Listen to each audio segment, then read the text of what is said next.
এই বর্ষায় ছাদ বাগানে লেবু গাছের সঠিকভাবে গ্রোথ করতে চান?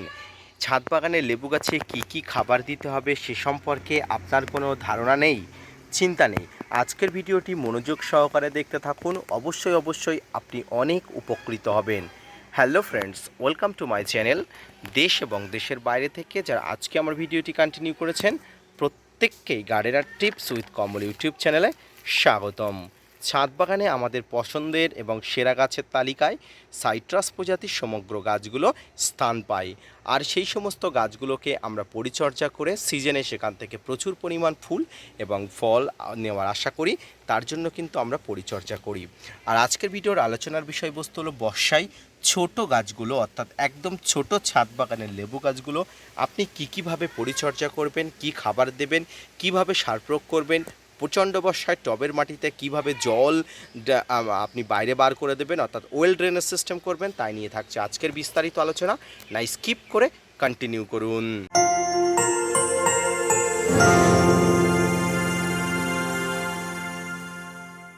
ছোট বড় মাঝারি সমস্ত ধরনের ছাদ বাগানীদের মাথা ব্যথার কারণ হয়ে দাঁড়ায় বর্ষাকাল। একদিক থেকে বর্ষাকাল যেমন ছাদ বাগানের লেবু গাছের বা সমগ্র গাছের গ্রোথ হওয়ার সময়, সমগ্র গাছের বৃদ্ধি হওয়ার সময়, সমগ্র গাছের স্বাস্থ্য ভালো রাখার সময়, ঠিক তেমনি অন্যদিকে কিন্তু সমগ্র গাছের ডাল শুকানো, সমগ্র গাছের ড্রাইব্যাক হওয়া বা সমগ্র গাছের শিকড় পচাজনিত সমস্যা জর্জরিত হবার সময়। আর এই সব সমস্যাকে ওভারকাম করে আপনি যদি আপনার ছাদ বাগানের যে কোনো গাছকে পরিচর্যা করতে পারেন, তরতর করে বেড়ে উঠবে। বিশেষ করে এই সময় ছোট্ট লেবু গাছগুলো, এই সময় ছোট্ট লেবু গাছগুলো সুস্থ সবল রাখার জন্য আপনাকে মোটামুটি 3টে প্রয়োজনীয় টিপস মেনে নিতে হবে। প্রথম যে টিপস সেটি হচ্ছে, এই সময় আপনার যে টবে, অর্থাৎ যে পাত্রে আপনি যে গাছটি রেখেছেন, যে গাছটি আছে, সেই গাছের পাত্রে কোনোভাবেই কিন্তু জল যাতে না জমতে পারে তার ব্যবস্থা করা, অর্থাৎ জল যাতে কোনোভাবেই গাছের শিকড়কে এফেক্ট না করতে পারে তার বন্দোবস্ত করা। দ্বিতীয় যে বিষয়টির দিকে আপনাকে নজর দিতে হবে সেই বিষয়টি হলো গাছের বৃদ্ধি বা গ্রোথ বা স্বাস্থ্যবান হওয়ার জন্য আপনাকে যে খাবার দেওয়ার প্রয়োজন সেই খাবারগুলো প্রোভাইড করতে হবে। আর সেই খাবারগুলো যথাযথভাবে ছাদ বাগানে যদি আপনি প্রোভাইড করতে পারেন, আপনার ছাদ বাগানে সিজনের আগে প্রচুর পরিমাণে স্বাস্থ্যবান হয়ে উঠবে গাছ। এবং যদি ম্যাচুরিটি এসে যায়, অর্থাৎ 2 বছর বয়সী হয়ে যায়, আপনার ছাদ বাগানের গাছ থেকে অতি আবশ্যক কিন্তু ফুল এবং ফল আপনি পাবেন। আর সেই ম্যাচুরিটি পাওয়ার জন্য দরকার প্রয়োজনীয় খাবার। এই খাবারের মধ্যে কি খাবার থাকে?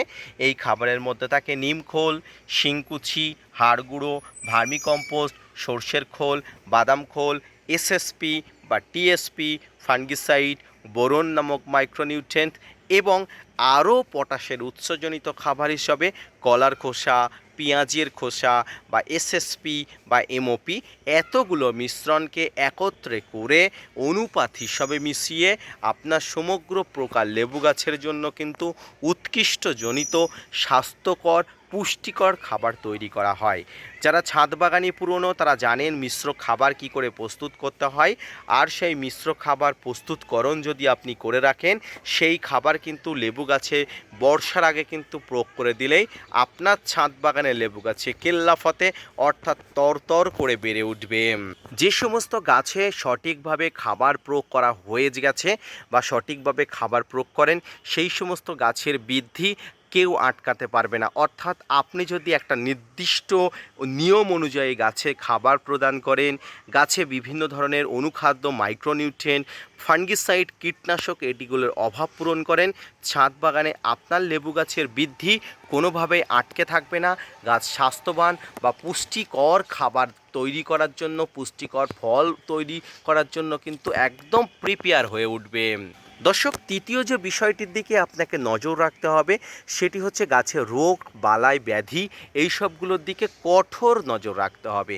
কঠোর নজর রাখা বলতে আপনার ছাদ বাগানে প্রতিরক্ষা ব্যবস্থা, সুরক্ষা ব্যবস্থা একদম প্রিপেয়ার করে রাখতে হবে। কি প্রতিরক্ষা ব্যবস্থা? লেবু গাছ এমন একটি গাছ যে গাছে যখন কচি পাতা আসে সেই গাছে প্রচুর পরিমাণ কিন্তু হামলা হয়, প্রচুর পরিমাণ ফাঙ্গাস, কীটপতঙ্গ, প্রচুর পরিমাণ পাতা খাওয়া পোকা রোগের আক্রমণ ঘটে। আর এই সব পোকার আক্রমণ থেকে প্রতিহত করতে আপনাকে প্রতিরক্ষা ব্যবস্থা বা সুরক্ষা ব্যবস্থা ঠিক রাখতে হবে। উদাহরণ হিসেবে আমি আপনাদের একটা পাতা দেখাই। এখানে দেখুন, গাছের পাতা, কচি পাতাতে কিন্তু পিঁপড়ার আক্রমণ হয়েছে। যেমন পিঁপড়ার আক্রমণ, এই পিঁপড়ার আক্রমণ গাছের কচি পাতাগুলো দেখুন একদম খেয়ে ফেলে দিচ্ছে, নষ্ট করে দিচ্ছে। এই পিঁপড়ার আক্রমণকে প্রতিহত আপনাকে করতে হবে। আর এই পিঁপড়ার আক্রমণকে প্রতিহত করার জন্য আপনার যে কীটনাশকটি প্রয়োগ করতে পারবেন সেটি সবচেয়ে ভালো কাজ করবে, সেটা ডাইমার্টের 30% কম্পোজিশনে কীটনাশক। আই রিপিট এগেন, ডাইমার্টের 30% কম্পোজিশনে কীটনাশক। এই কম্পোজিশনে কীটনাশকটি প্রয়োগ করলে টবের মাটিতে বলুন আর গাছে বলুন, লেবু গাছে এই যে পিঁপড়ার আক্রমণ বা মাকড়ের আক্রমণ কিন্তু আপনি দূর করতে পারবেন।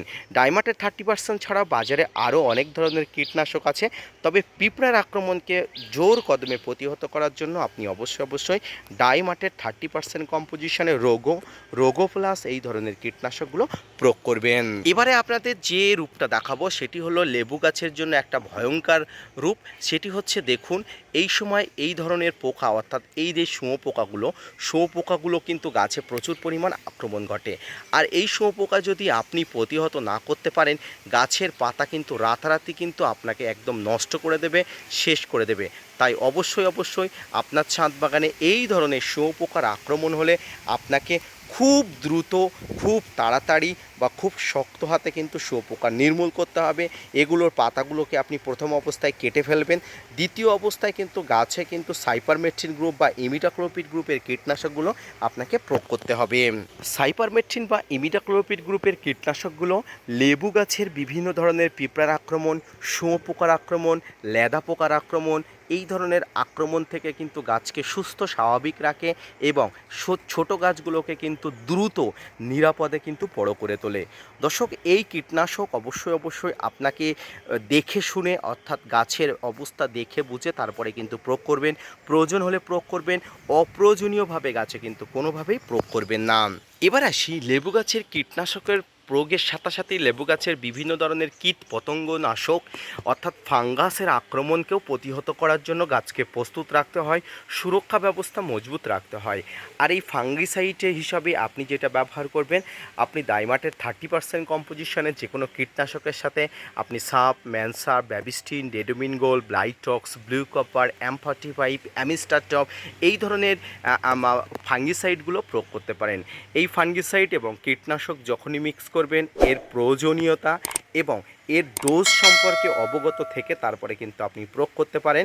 লেবু গাছ এমন একটি গাছ, সারা বছর প্রচুর পরিমাণ কিন্তু ফাঙ্গাস, কীটপতঙ্গ, বিভিন্ন ধরনের লেদা পোকা, বিভিন্ন ধরনের আক্রমণাত্মক পোকার কিন্তু আক্রমণ ঘটে।